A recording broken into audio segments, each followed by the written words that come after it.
Story ഒരു വിവാദ സിനിമയായി മാറിയിരിക്കുകയാണ്.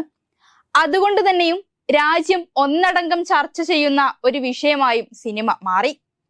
ചിത്രത്തെ അനുകൂലിച്ചും പ്രതികൂലിച്ചും ഒട്ടനവധി ആളുകളും രംഗത്തെത്തുന്നുണ്ട്. ആദാ ശർമ്മയെ നായികയാക്കി സുദീപ്തോ സെൻ രചനയും സംവിധാനവും നിർവഹിച്ച ചിത്രമാണ് കേരള സ്റ്റോറി.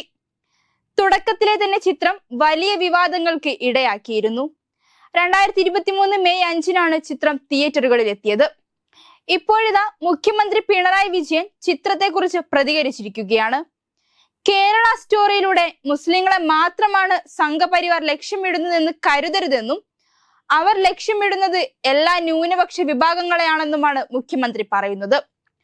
ഒരു വിഭാഗത്തെ മറ്റൊരു വിഭാഗത്തിനെതിരെ തിരിച്ചുവിട്ട് തങ്ങളുടെ ഉദ്ദേശ കാര്യങ്ങൾ നടത്താൻ ശ്രമം നടത്തുന്നുവെന്നും ആ കെണിയിൽ വീഴാതിരിക്കുകയാണ് നിങ്ങൾ വേണ്ടതെന്നും അദ്ദേഹം വ്യക്തമാക്കി. അതെല്ലാം RSSന്റെയും സംഘപരിവാറിന്റെയും അജണ്ടയാണ്. ആ അജണ്ടയുടെ ഭാഗമായി മാറാതിരിക്കാൻ ശ്രദ്ധിക്കണമെന്നാണ് മുഖ്യമന്ത്രി നൽകുന്ന നിർദ്ദേശം. കേരളത്തിൽ എവിടെയാണ് ഇത്തരത്തിലുള്ള കാര്യങ്ങൾ സംഭവിച്ചിരിക്കുന്നത്? പച്ചനുണ. ഒരു നാടിനെ അപകീർത്തിപ്പെടുത്താൻ അവരുടെ ഭാവനയിൽ കാര്യങ്ങൾ സൃഷ്ടിച്ച് അവതരിപ്പിക്കുകയാണ് ഉണ്ടായിട്ടുള്ളതെന്നാണ് മുഖ്യമന്ത്രിയുടെ വാദം. അതേസമയം ചിത്രത്തെക്കുറിച്ച് CPM സംസ്ഥാന സെക്രട്ടറി MV ഗോവിന്ദൻ പറഞ്ഞത് കേരള സ്റ്റോറി സിനിമ കേരള വിരുദ്ധവും സാമൂഹിക വിരുദ്ധവും കമ്മ്യൂണിസ്റ്റ് വിരുദ്ധവുമാണെന്നാണ്. കേരള സ്റ്റോറി സിനിമയെ നിരോധിക്കണമെന്ന നിലപാട് CPMനില്ല. കലാപരമായി മൂല്യമുള്ളതും മൂല്യമില്ലാത്തതുമായ ഒട്ടനവധി സിനിമകൾ CPMനെതിരെ വരുന്നുണ്ട്. എന്നാൽ അതിനെയൊക്കെ നിരോധിച്ചല്ല പരിഹാരം കാണേണ്ടത്. ആശയത്തെ ആശയപരമായി നേരിടണം. അതിൽ CPMന് വ്യക്തതയുണ്ട്.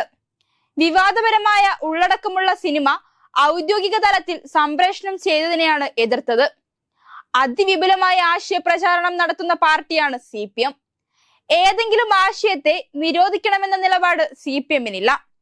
കേരള സ്റ്റോറിയെ കൃത്യതയോടെ തുറന്നു കാണിക്കാൻ CPMന് കഴിയും. സാമൂഹികമായി ഒന്നും സംഭാവന ചെയ്യാതെ വിപരീത ദിശയിൽ സഞ്ചരിക്കുന്ന ഒരു സിനിമയാണ് കേരള സ്റ്റോറി എന്നും MV ഗോവിന്ദൻ വ്യക്തമാക്കി. അതേസമയം ചിത്രം ദൂരദർശനിൽ പ്രദർശിപ്പിക്കരുതെന്ന് പലരും വിലക്കേർപ്പെടുത്തിയിട്ടും ചിത്രം പ്രദർശിപ്പിച്ചിരുന്നു. ഇടതുപക്ഷ പ്രവർത്തകരായിരുന്നു ചിത്രം പ്രദർശിപ്പിക്കരുതെന്ന് പറഞ്ഞിരുന്നത്. മുഖ്യമന്ത്രി പിണറായി വിജയനും ചിത്രം ചാനലിൽ പ്രദർശിപ്പിക്കരുതെന്ന് പറഞ്ഞിരുന്നു. എന്നാൽ സകല എതിർപ്പുകളെയും മറികടന്നുകൊണ്ട് കുറച്ചു ദിവസങ്ങൾക്ക് മുൻപ് ചിത്രം ദൂരദർശനിൽ സംപ്രേഷണം ചെയ്തിരുന്നു. കേരളത്തിലെ ഭരണ പ്രതിപക്ഷ സംഘടനകളുടെ പ്രതിഷേധങ്ങളും പരാതികളും മുഖവിലിക്കെടുക്കാതെയാണ് ദൂരദർശനിൽ ദ കേരള സ്റ്റോറി പ്രദർശിപ്പിച്ചത്. കേരളത്തെ വളരെ മോശമായി ചിത്രീകരിക്കുന്നുവെന്ന ആക്ഷേപം നേരിട്ട ഈ സിനിമ പ്രദർശിപ്പിക്കാനുള്ള തീരുമാനം കേന്ദ്രത്തിൻ്റെതായിരുന്നു. ഇതിനെതിരെ CPMും കോൺഗ്രസും ഉൾപ്പെടെ ഇലക്ഷൻ കമ്മീഷന് പരാതിയും നൽകിയിരുന്നു. തിരഞ്ഞെടുപ്പിന്റെ പശ്ചാത്തലത്തിൽ ഈ സിനിമ ചാനലിൽ സംപ്രേഷണം ചെയ്യുന്നതിന്റെ പിന്നിൽ RSSന്റെ ഗൂഢ രാഷ്ട്രീയ ലക്ഷ്യമാണെന്നാണ് പ്രധാന ആരോപണം ഉയർന്നത്. സംപ്രേഷണം വിലക്കണമെന്നാവശ്യപ്പെട്ട് തിരഞ്ഞെടുപ്പ് കമ്മീഷന് പ്രതിപക്ഷ നേതാവ് VD സതീശനും CPM സംസ്ഥാന സെക്രട്ടറി MV ഗോവിന്ദനും കത്ത് സമർപ്പിച്ചിരുന്നു. സിനിമ സംപ്രേഷണം ചെയ്യുന്നത് പെരുമാറ്റച്ചട്ട ലംഘനമാണെന്നും പ്രതിപക്ഷ നേതാവ് ചൂണ്ടിക്കാട്ടിയിരുന്നു. എല്ലാവരുടെയും എതിർപ്പുകളെ ഒരുപോലെ എതിർത്തുകൊണ്ടാണ് ചിത്രം സംപ്രേഷണത്തിനെത്തിയത്.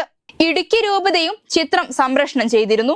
ഈ സാഹചര്യത്തിൽ താമരശ്ശേരി, തലശ്ശേരി രൂപതകൾ KCYMന്റെ നേതൃത്വത്തിൽ വിവിധയിടങ്ങളിൽ ചിത്രങ്ങൾ പ്രദർശിപ്പിക്കാൻ ഒരുങ്ങുകയാണ്. വിവാദ ചിത്രം കേരള സ്റ്റോറി പ്രദർശിപ്പിച്ച ഇടുക്കി രൂപതയെ അഭിനന്ദിച്ചും അത് മാതൃകയാക്കണമെന്നും വ്യക്തമാക്കിക്കൊണ്ടാണ് തലശ്ശേരി രൂപതയ്ക്ക് കീഴിലുള്ള യുവജന വിഭാഗം KCYM പ്രദർശനം നടത്താൻ തീരുമാനിച്ചിട്ടുള്ളത്. തലശ്ശേരി രൂപതയ്ക്ക് കീഴിലുള്ള ഇടവകകളിലും ചിത്രം പ്രദർശിപ്പിക്കും. പ്രണയവഞ്ചന തുറന്നു കാട്ടുന്ന സിനിമയാണിത്. എന്തിനാണ് രാഷ്ട്രീയക്കാർ ഭയപ്പെടുന്നതെന്നാണ് KCYM ചോദിക്കുന്നത്. ഇടുക്കി രൂപത കാണിച്ച മാതൃക തുടരാൻ തലശ്ശേരി രൂപതയും തീരുമാനിക്കുകയായിരുന്നു. 208 ഇടവകകളിലും ചിത്രം പ്രദർശിപ്പിക്കാനാണ് തലശ്ശേരി KCYM തീരുമാനം. എന്തായാലും കേരള സ്റ്റോറിയെ വലിയ ആവേശത്തോടെയാണ് ചിലരെങ്കിലും ഏറ്റെടുത്തത് എന്നതിൽ സംശയമില്ല.